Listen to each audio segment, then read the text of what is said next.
So here is the entire Surah Yusuf. This is 111 ayat. Chiastic, compositional, symmetry at the level of a surah. Prologue, epilogue. Vision of Joseph, accomplishment of the vision. Problem of Joseph's brothers, trickery of brothers with Joseph.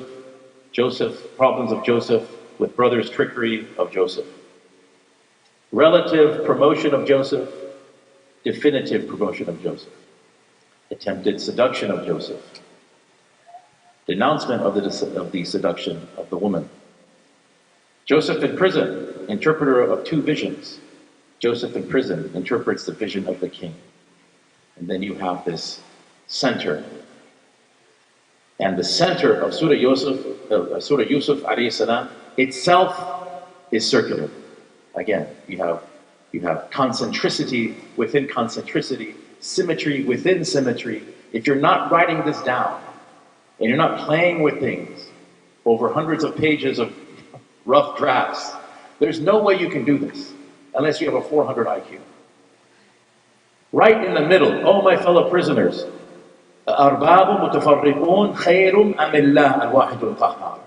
this is the center of the surah, Tawheed. Very interesting. This story is in Genesis, in the Torah, and it's very detailed.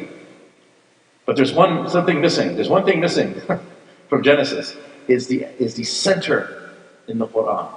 When Yusuf alayhi salam, according to the Torah, is in prison and his cellmates tell him the dream, he immediately interprets the dream because the text in Genesis is very tribal.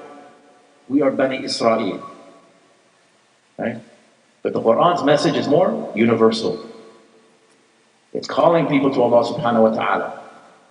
So there's this nice addition here in the Quran.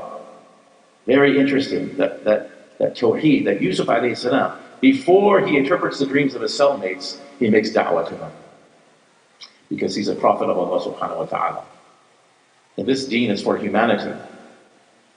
When Allah subhanahu wa ta'ala commissioned Musa alayhi salam, it's a bit different than what we find in the Torah. Go to Pharaoh and say, let my people go. They're my people, this type of thing. That's the Torah. In the Quran, Allah subhanahu wa ta'ala says, say to Fir'aun, قَوْلًا لَيِّنًا. Say to him a gentle word. Perhaps he might fear Allah subhanahu wa ta'ala. Call him to Allah subhanahu wa ta'ala. This is missing in the biblical narrative. These subtle differences. A critical rewrite, if you will, demonstrates the beauty, the eloquence, the universality of the message given to the Prophet Muhammad sallallahu alaihi wasallam, who is rahmatul lil alamin.